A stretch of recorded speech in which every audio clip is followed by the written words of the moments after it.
Here's how to change TurboTax back to English. If you happen to be on a different language or Spanish and you want to switch back, on the left-hand side sidebar, at the very bottom, there's going to be something that says Switch to English.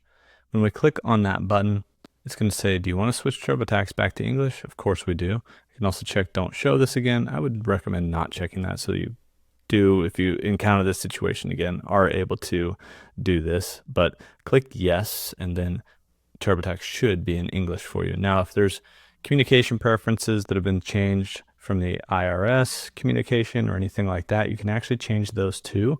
That's in the personal info section. We're going to continue on that and then go to your info and click review or edit. Go through these fields until you get to that questionnaire section, which is this one. Let's check for some other situations. Now, you don't have to do this if you're just switching TurboTax from Spanish to English or whatnot, but if you've done this in the past and want to switch your communication back to English from the IRS, you can check mark this and go to select language and click switch back to English, or select whatever language you want. But that's how you can do that and then continue and basically save that preference. And that's how you can switch TurboTax back to English.